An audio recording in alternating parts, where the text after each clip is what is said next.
Nós estamos agora, neste final de semana, na Conferência dos Seguros, que acontece uma vez por ano.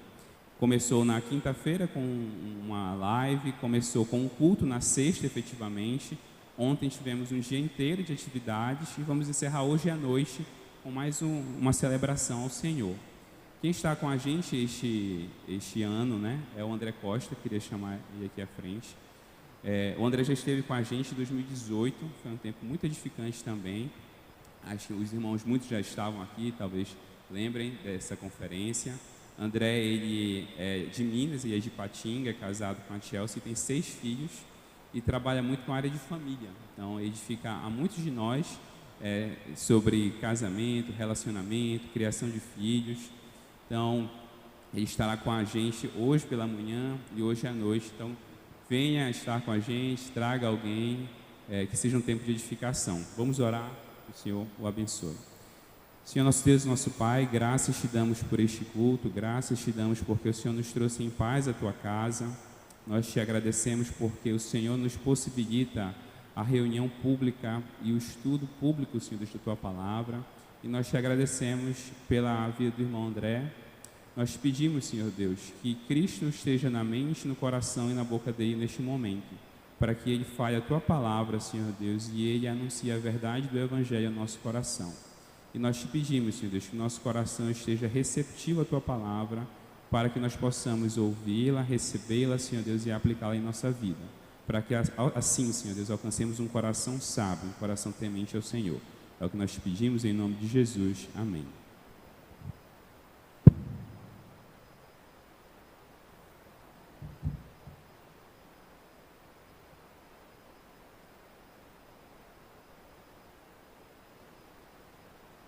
Graça e paz à Igreja de Cristo.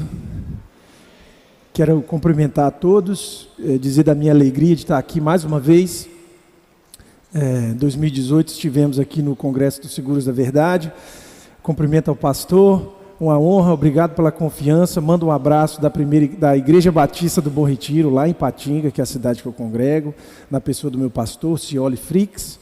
E também mando um abraço da minha família, né, e da minha esposa, Chelsea, que no momento está gestando, e dos nossos outros 5 filhos que estão lá. Então, vários abraços para vocês. E nós estamos aqui na confiança de que o Senhor vai falar nessa manhã. A palavra do Senhor é viva e eficaz, e eu convido você a abrir a sua Bíblia no capítulo 1 do livro de Daniel. Nós estamos refletindo sobre o temor do Senhor, falamos muito sobre isso ontem, durante o dia. Ontem à noite, no encontro com os jovens, nós falamos sobre a importância e a necessidade de edificar a casa. Hoje à noite nós vamos falar sobre a família de Deus, temente a Deus, né? E hoje agora nós vamos falar sobre a fé que invade o mundo, como o temor do Senhor na vida de uma pessoa pode transformar a realidade que está à nossa volta. O livro de Daniel é um livro absolutamente necessário para nos ajudar a entender os desafios que nós temos hoje em dia. É um cenário muito parecido com o que nós enfrentamos hoje, e esse livro certamente tem muita coisa a nos ensinar. Quantos de vocês aqui já escutaram alguma reflexão em Daniel 1? Só para eu saber. Levanta a mão. É um texto muito conhecido, e nós vamos ler de forma reverente a palavra do Senhor. É assim que a palavra de Deus nos instrui. Capítulo 1 de Daniel. No ano 3º do reinado de Joaquim, rei de Judá, veio Nabucodonosor, rei da Babilônia, a Jerusalém e a sitiou.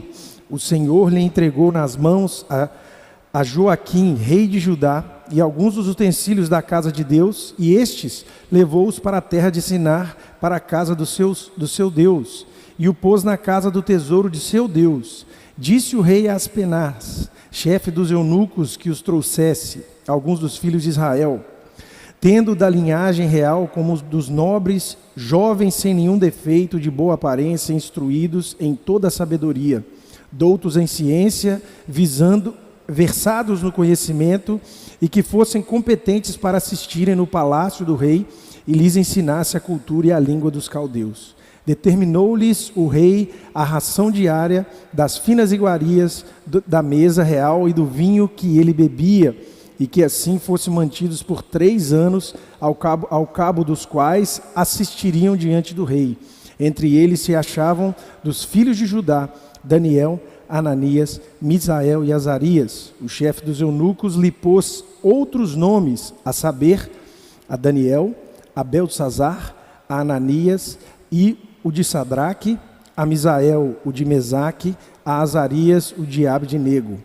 Resolveu Daniel firmemente não contaminar-se com as finas iguarias do rei, nem com o vinho que ele bebia. Então pediu ao chefe dos eunucos que lhe permitisse não contaminar-se. Vou ler novamente o versículo 8. Resolveu Daniel firmemente não contaminar-se com as finas iguarias do rei, nem com o vinho que ele bebia. Então pediu ao chefe dos eunucos que lhes permitisse não contaminar-se.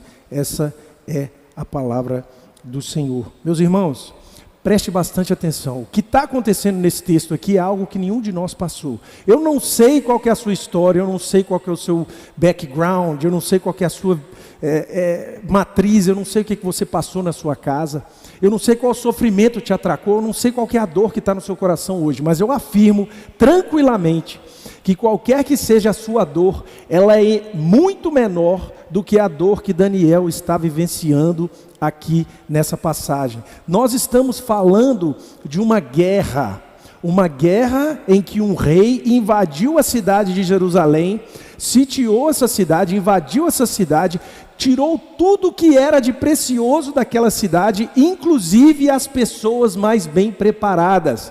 Eu estou falando de um apocalipse local. Imagine a sua vida como ela é hoje, toda destruída.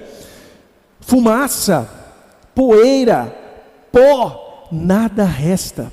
E você, além disso, está sendo levado para uma outra cultura como um escravo, como um cativo. A sua visão de mundo foi provada como falsa na visão daquela guerra. O seu Deus perdeu.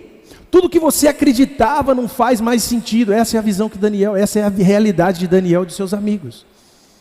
Você precisa entender a profundidade dessa dor, para você considerar o que está em jogo. Isso é muito fundamental. E uma coisa que nós vamos entender aqui no livro de Daniel, é que há um tema central no meio dessa narrativa.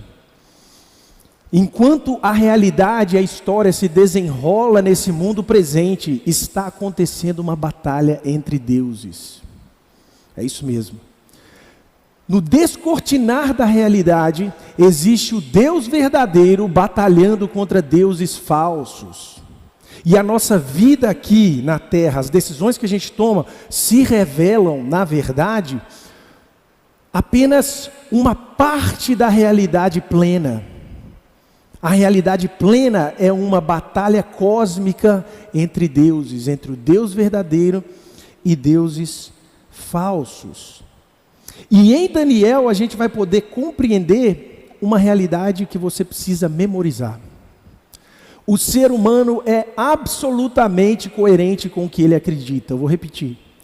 O ser humano é absolutamente coerente com o que ele acredita. Aí você está falando assim, não, André, irmão André, não, peraí. Eu conheço um tanto de gente que fala que acredita em um tanto de coisa e age errado. O ser humano, vamos repetir, é absolutamente coerente com o que ele acredita, não com o que ele diz que acredita. Ou seja, as suas ações no mundo presente revelam exatamente o que você acredita. A forma de você agir em cada detalhe da sua vida revela exatamente a sua fé. Isso vai ficar muito claro nessa nossa trajetória de hoje. Mas eu queria que você começasse a compreender no verso 2. Lembra desse sofrimento que eu falei? Lembra dessa situação desesperadora? O texto decide escrever, inspirado por Deus, da seguinte forma no verso 2. Jerusalém caiu, está na mão de Nabucodonosor, mas o Senhor lhe entregou nas mãos a Joaquim, rei de Judá. Veja, as escrituras em momento nenhum têm dúvida de que mesmo essa tragédia está debaixo do senhorio de Deus. E aqui há essa pergunta: diante da derrota de Judá, o que eu tenho que pensar? Será que o Deus de Israel é verdadeiro? Será que quando eu estou passando uma dificuldade tremenda, diante dos meus familiares, diante das pessoas que me colocaram em xeque por causa da minha fé, será que o meu Deus é verdadeiramente Deus? Em segundo lugar, como que Deus pode lidar com o meu pecado e com o pecado daquele povo? Veja, as promessas de Deus para Israel eram muito altas. Vocês serão uma nação que trarão a glória de Deus para a terra. Vocês terão um reino próspero. Vocês terão um reino que dominará todas as coisas. No entanto, agora estão aqui. E perceba o detalhe. Para onde que os utensílios do templo foi levado aqui no versículo 2? Sinar. Se você vem aqui todo domingo na EBD, você já sabe do que isso se trata. Se você não sabe ainda, venha para a EBD. Sinar é a localidade da Babilônia, de Babel. Lembra da Torre de Babel? Na Torre de Babel o homem disse assim: eu vou fazer um nome forte para mim mesmo, vamos nos unir, construir uma torre para a nossa glória. E o que o Senhor fez? Espalhou essas pessoas para a glória dele. Agora, todo aquele esforço de Israel, de ser tirado, do Egito, de sair da terra da escravidão, de passar pelo deserto, de entrar em Canaã, de passar brigas e brigas contra a idolatria, os utensílios do templo estão de volta na Torre de Babel. Estaca zero. Pensa a cabeça de Daniel. O povo daquela época sabia, porque já existiam promessas e indicações da própria escritura, dos oráculos de Deus, que diziam assim: se vocês andarem em pecado, vocês serão entregues nas mãos dos inimigos. Então pensa Daniel indo para aquele cativeiro e refletindo sobre cada dor, cada pecado do povo dele, cada erro que ele cometeu. No final das contas, essa derrota de Israel era responsabilidade de quem? Era a responsabilidade de um povo que não levou a sério a palavra de Deus. E Daniel naquele caminho, você pode imaginar isso, pensando: Senhor, nós não caminhamos de forma certa.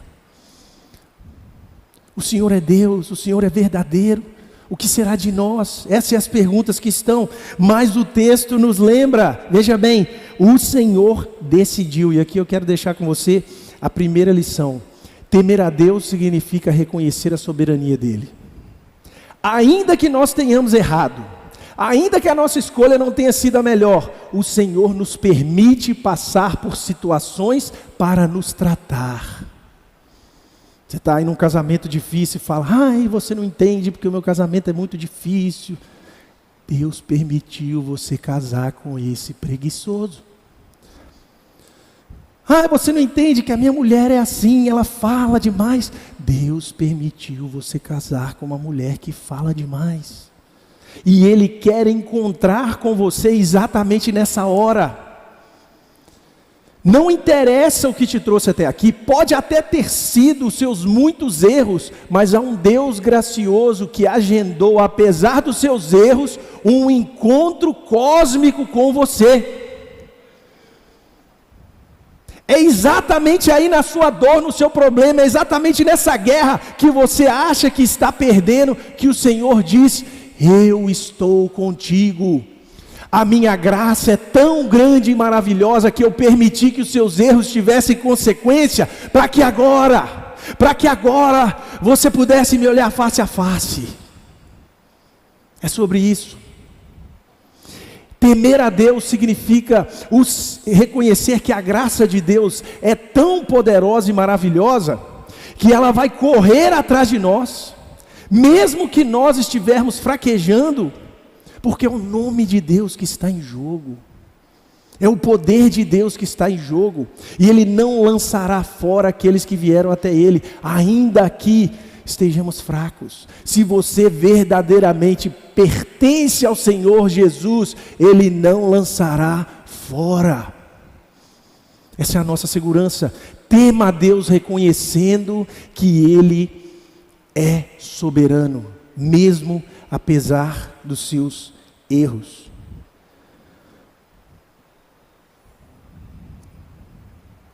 E a gente precisa continuar aprendendo algumas coisas aqui muito importantes.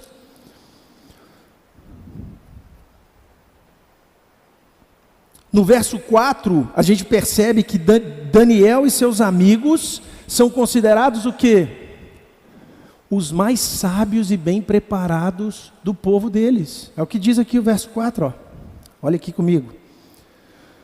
Jovens sem nenhum defeito, de boa aparência, instruídos em toda a sabedoria, doutos em ciência, versados no conhecimento e que fossem competentes para assistirem no palácio do rei. Percebe? O rei destruiu, saqueou a cidade de Jerusalém e fez o que com o que estava lá? Pegou o que havia de melhor. E não é isso que o mundo faz hoje? Não é isso que as potestades do mal querem fazer com a igreja de Cristo? Eles querem ir lá na base, pegar aqueles jovens, os jovens versados, estudados, sem vício, sem defeito, e regimentar essas pessoas para que elas possam agir para os deuses falsos. E aqui talvez você está pensando assim, só na ideia do pecado. Porque o mundo quer chegar e te levar para o pecado, mas não, o mundo quer te levar muitas vezes para coisas que aparecem ser grandes. Às vezes não é só a ideia do pecado. Às vezes são coisas que parecem muito atraentes. Uma grande construção, um projeto pessoal, uma oportunidade de trabalho, mas é uma oportunidade de trabalho que vai custar tudo. Vai custar a sua família, vai custar o seu casamento. Não se engane, o mundo é muito mais perverso quando ele te apresenta coisas muito atraentes. As tentações cabeludas, essas a gente percebe, uma pedra muito grande, a gente não tropeça nela não. A gente tropeça são nas coisas sutis que esse mundo coloca no nosso ouvido. Não tem problema, não vai ter consequência nenhuma. E aí o que esse mundo faz? Ele pega o nome desses jovens e transforma esses nomes em nomes que referem aos deuses falsos. Um nome nas escrituras significa a sua identidade. O Matthew Henry fala exatamente isso, comentando sobre esse verso. Ele diz assim: as potestades do mal usurpam a nossa identidade para que nós sirvamos as potestades e divindades do mal. O mundo vai chegar e vai trocar o seu nome, vai trocar a sua identidade. Ele vai chegar para você e falar assim: não, você não é um filho amado de Deus, você é um homem de negócios. Você não é um filho amado de Deus, você é uma mulher independente. E essas ideologias vão começar a entrar na sua cabeça e você vai trocar uma herança preciosa por um prato de lentilhas. E esse é o nosso primeiro ponto. Temer a Deus significa reconhecer que Deus é soberano e, portanto, Ele está acima, Ele está sobre a sua identidade. Você precisa entender que a vida é uma vida de adoração. Não interessa a sua opinião, você está adorando alguém. A questão não é se você adora a Deus, a questão é qual Deus você adora. Como que eu posso saber isso, irmão André? Olha para a sua vida, olha para a sua agenda. Como é que é a sua agenda? O que te dá prazer? Com o que você gasta tempo? Está aí os seus deuses. Aí você fala assim: não, mas essa conversa é muito viajada, esse negócio de deuses. O que é isso? Olha para a sua sala de televisão, o que está no centro? É uma televisão? Talvez o Deus da sua casa seja um entretenimento. Olha para a sua agenda familiar, o que vocês falam todo dia? É as férias que estão chegando. Talvez o Deus da sua casa seja o conforto e a comodidade. Se conversa com a sua família, eles sabem falar mais sobre a viagem da Disney do que sobre a missão que você tem de impactar o mundo por meio da sua fé. E você acha que você é uma família cristã porque você vem domingo na igreja. O que está acontecendo no mundo exatamente agora é uma batalha. Qual é o Deus verdadeiro? Daniel começou a entender aquilo. Ele entendeu que cada batalha contava.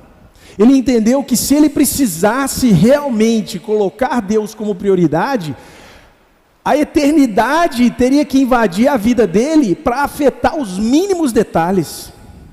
Afetar a forma que ele ri, a forma que ele gasta dinheiro, a forma dos lugares que ele vai, a forma como ele fala das pessoas.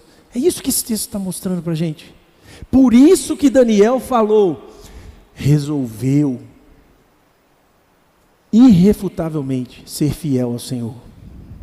Então a primeira coisa que a gente disse aqui, temer a Deus significa reconhecer a soberania de Deus. A segunda coisa é, temer a Deus significa reconhecer a lei de Deus. Pensa comigo aqui, você tem noção da briga que Daniel entrou? No final das contas, Daniel está entrando numa disputa aqui por causa de uma dieta. O que ele ganharia com isso? Ele já perdeu a guerra. Ele já perdeu a guerra, ninguém não ia estar nem aí se ele comesse a mesa do rei. Ele já está num país derrotado, numa cultura que venceu. Você acha que se ele comesse aquela comida que estava na mesa do rei, alguém ia falar assim, Daniel, crente safado? Não, ninguém nem se ligar. E hoje em dia o mundo está assim. Já foi a época, né? Já foi a época que as pessoas chegavam para a gente e falavam assim, crente, você está sendo incoerente, hein? Eu vivenciei isso na minha infância. Hoje em dia não. Hoje em dia os valores culturais estão tão fluidos que as pessoas já nem sabem o que é um crente, gente. O que é? Tem até novela da Globo falando de crente. Você imaginar isso? Parei no aeroporto lá, estava passando. O pessoal começou a conversar. Você nunca não vejo novela da Globo, mas estava lá sentado. Começou a falar, conversa, que papo doido. Fui ver a novela, uma tal de novela de gente crente. O crente virou pop. O crente está em todo lugar, não existe mais distinção de identidade. Então Daniel está falando assim, olha só, pode não ser importante para você, mas eu entendi que a gente está aqui porque foi a nossa desobediência que nos trouxe aqui. E temer ao Senhor, que é soberano sobre todas as coisas, significa submeter nas mínimas coisas. Então ele falou, quer saber? Eu não vou poder comer essa comida. E aqui eu quero que você entenda uma coisa, porque as pessoas vão chegar para você e vão dizer o seguinte, olha, veja como a Bíblia nos mostra que você tem que ser vegetariano. Veja como a Bíblia já nos mostrava que uma alimentação balanceada de vegetais faz bem para você. Meu querido, deixa eu te explicar aqui. A gente está na Babilônia, tá? Não tinha supermercado naquela época não. O vegetal que tinha era o vegetal da estação. Não tinha saladinha fitness para comer não. Não tinha açaí com banana. Brincadeira. Não coloca banana no açaí. Não tinha açaí ali com flocos de tapioca. Não tinha. Era a fruta da estação. Você tem que entender que aos olhos da Babilônia, o que Daniel fez foi uma loucura. Totalmente contra a ciência.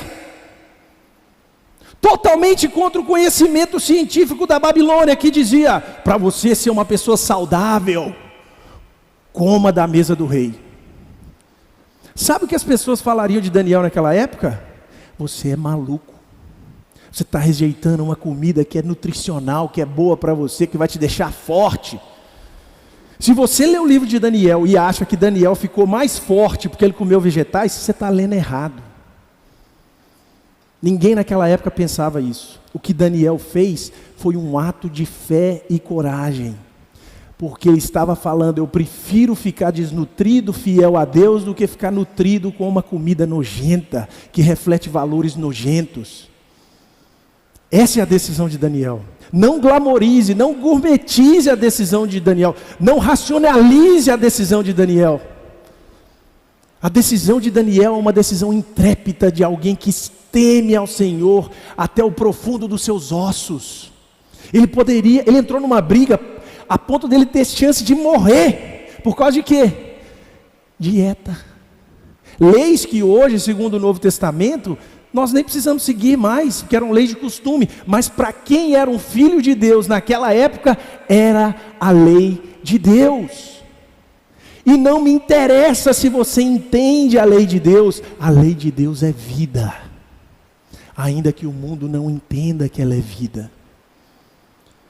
Isso significa, temer a Deus significa submeter a lei de Deus sem questionar. Veja, se você está insatisfeito com a lei de Deus, tudo bem, faça uma oração sincera, rasgue o seu coração: Senhor, eu não entendo, Senhor, não me parece razoável essa lei. Você pode orar a Deus a isso, dessa forma. Não precisa fingir uma santidade, uma compreensão que você não tenha, mas a grande questão é que você deve seguir a orientação de Deus. E aqui eu conto a história de uma moça, na verdade uma senhora, na época que eu participava da BU, lá em Juiz de Fora, ela contou esse testemunho. Isso impactou demais a minha vida. Ela era descendente de família holandesa, criada numa igreja evangélica, mas depois ela foi fazer medicina e abandonou a fé. E ela diz que a história de conversão dela foi a mais inusitada possível. Um dia, lendo a Bíblia, ela falou assim: eu quero conhecer um pouco da Bíblia, porque minha família é cristã, e eu desconectei completamente disso, eu vou ler a Bíblia. Ela começou a ler a Bíblia. Aí ela parou num texto em Deuteronômio 23, se não me engano. E o texto dizia mais ou menos assim: cada israelita deve ter consigo uma pá. E essa pá é utilizada para fazer um buraco no chão, para que você deixe ali, isso mesmo vocês estão pensando, o produto final da sua alimentação. Entenderam? O texto fala isso. E Deus fala assim: porque eu sou um Deus santo, que anda no meio de um povo santo. Em outras palavras, higienize a sua casa, entre aspas. Prepara um esgoto na sua casa com essa pazinha. Quando você for deixar o seu dejeto, tampa isso. E ela falou que ela caiu de joelho e falou assim: Senhor, o Senhor é maravilhoso. Eu estou ouvindo aquele testemunho. E ela falou assim: eu estudo infectologia, eu estudo as questões que impactam as pessoas do ponto de vista da higiene. Não tem como você explicar uma preocupação humana com higiene nesse nível 2.000, 5.000 anos atrás. Eu digo mais, você vai para lugares no mundo hoje que as pessoas não têm essa noção de higiene. E ela falou assim: existe uma fala antiga dos medievais que é assim: como um guerreiro que luta, eu quero morrer em batalha pela espada, pelo meu país, pelo meu Deus. Sabe por quê? Ela explicou: porque a maioria dos guerreiros, talvez 40% ou 50%, morriam na beirada de um barranco com diarreia, porque a falta de higiene contaminava as pessoas e elas morriam. Agora você pega um soldado israelita, soldado israelita do mundo antigo, com uma armadura que já pesava ali os seus 30 quilos, e você ainda tinha que fazer uma pazinha para ficar na armadura dele, andando do lado. E o israelita olhando para aquilo, falando assim: Senhor Deus, por que eu preciso de uma pazinha? Você acha que o israelita falia assim: eba, eu tenho uma pazinha. Todos os outros exércitos não tinham a pazinha, mas ele tinha a pazinha. Estou tão feliz porque eu tenho que ter a minha pazinha para cavar um buraco. Você acha que ele pensava assim? Eles não tinham ideia de que aquela lei, aparentemente absurda, salvou Israel em inúmeras batalhas, salvou vidas em inúmeros acampamentos, porque a lei de Deus é vida, meu querido. Talvez hoje você está aí e fala assim: por que eu tenho que ter pureza na vida solteira? Por que eu tenho que gastar meu dinheiro com honestidade? Por que eu não posso sonegar só um pouquinho? Por que eu não posso fazer uma fofoquinha? É tão bom. A lei de Deus é vida. quando se revelar as bênçãos e as maravilhas que Deus está fazendo no meio do povo dele, por meio de coisas que são aparentemente desnecessárias, nós ficaremos maravilhados. Você entende isso hoje? Eu não quero que você saia aqui entendendo cada lei de Deus, mas eu quero que você saia daqui entendendo que toda lei de Deus é proteção para a sua vida. Toda lei de Deus é proteção para a sua vida. E aqui eu quero chegar no ponto 3. Então veja, você vai temer a Deus e isso significa que você tem que reconhecer a soberania dele. Você vai temer a Deus e isso significa que você vai obedecer à lei dele. E você vai temer a Deus até que a sua vida impacte o mundo.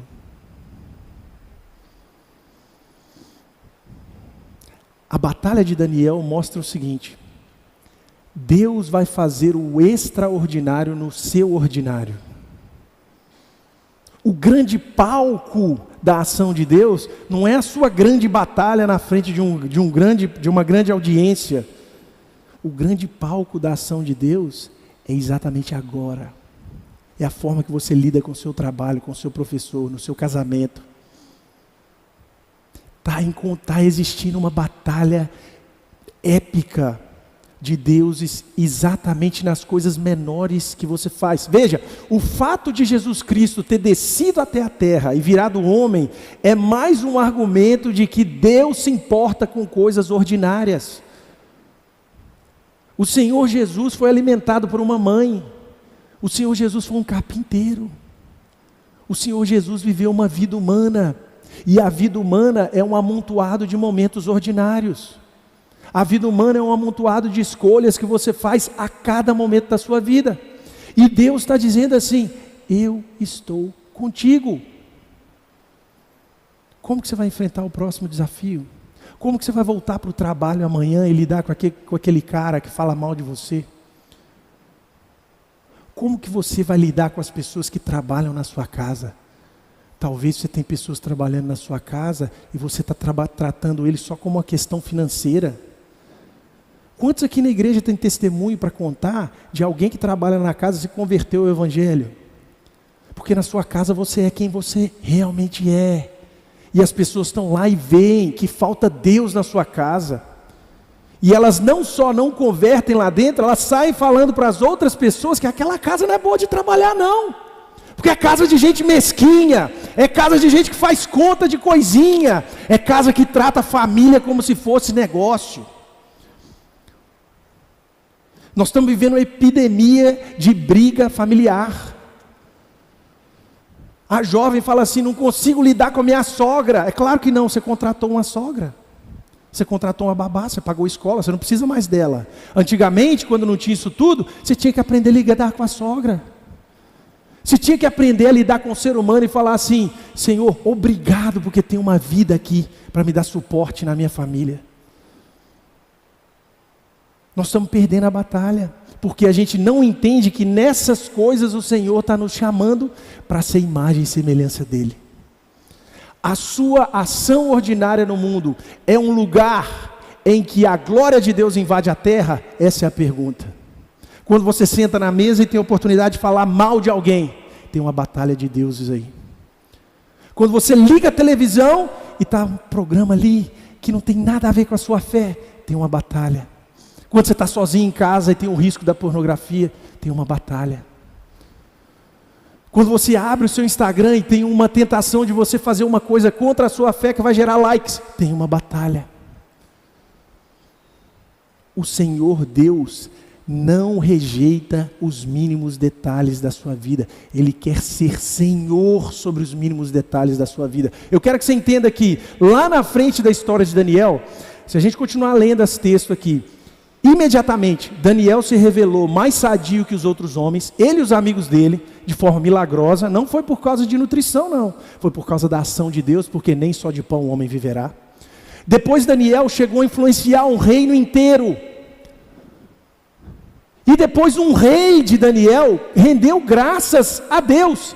Nós estamos falando do maior império da terra, o maior líder desse império, curvando seus joelhos e dizendo: o Senhor Deus é Senhor sobre toda a terra. E eu quero que você entenda que isso aconteceu porque Daniel decidiu lutar numa coisa absolutamente insignificante. O mundo é transtornado por pessoas que dizem: eu vou lutar para a glória do meu Deus nas coisas mais insignificantes dessa vida, porque Ele é Senhor. Ele é Senhor. Isso é temer a Deus. E talvez você está aqui, a gente está caminhando para o final, você está assim: não, mas eu não sou tão moralista como Daniel, eu não tenho uma moral, eu não tenho uma moral tão boa como Daniel, não tenho a fibra moral de Daniel, eu sou um cara preguiçoso, eu fui criado dentro do quarto, eu adoro o WhatsApp, cara, eu chego em casa, eu ligo o WhatsApp, eu não consigo conectar com as crianças. Talvez você está pensando isso. E se você leu aqui esse texto comigo e entendeu que essa mensagem é sobre coisas que você tem que fazer na força do seu braço para que Deus impacte a terra, você entendeu errado. Essa mensagem é sobre qual a sua identidade diante de Deus e qual a abertura você vai dar para Deus para que Ele lute essa batalha dentro de você e ao seu redor. Essa mensagem é sobre a graça de Deus. Essa mensagem não é o quão capaz você é, mas é sobre o quão capaz o Deus do universo é. A única coisa que você pode fazer nessa manhã não é sair daqui e fazer uma lista de coisas. Eu tenho que ser isso, tenho que ser aquilo. O que você tem que fazer nessa manhã é falar assim: Senhor, a minha vida está aberta para a ação poderosa do Teu Espírito. Age, Senhor. Porque você vai falar assim: mas minha família está um caos, e Deus vai olhar no seu olho e vai falar assim: eu sei, eu te amo, e nós vamos vencer isso. No meu trabalho está uma bagunça. Deus vai olhar no seu olho e dizer: eu sei inclusive que a bagunça é parte da sua responsabilidade, mas nós vamos caminhar junto e vamos vencer. Porque a glória é dele e a batalha é dele. E no detalhe em que você teme a Deus, o mundo inteiro vai ser transtornado. E a glória de Deus vai se fazer presente e vai ser vista, como diz lá em Mateus, não é isso? Que as suas boas obras glorifiquem o Pai que está no céu. Para que as pessoas vejam essas glórias e falam: aquele ali não é o fulano de tal que brigava com todo mundo? É ele mesmo. E Deus transtornou a vida dele porque ele decidiu: a forma que eu vou responder a alguém vai ser diferente. E as pessoas vão dizer: esse Deus é maravilhoso, esse Deus é temeroso. Esse Deus é um Deus a ser temível, porque esse Deus é verdadeiro. Porque Ele tira e transforma situações que ninguém mais poderia. Essa é a glória de Deus. Vamos orar? Deus, muito obrigado porque o Senhor é bom e está conosco. Obrigado porque o Senhor decide lutar conosco as nossas batalhas, que aparentemente são as mais irrelevantes.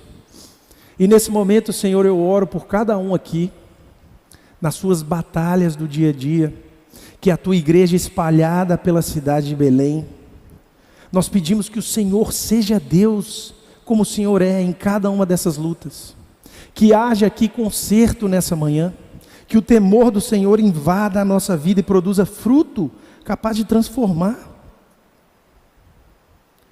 Seja, Senhor, sobre a sua igreja, que ela renda frutos para a Tua glória, que vidas sejam tocadas e transformadas por essa mensagem, de que as nossas lutas não são irrelevantes, porque o Senhor é Deus sobre todas as coisas. Trata a nossa vida, perdoe os nossos pecados, nos dê a oportunidade de refazer caminhos debaixo da Tua graça.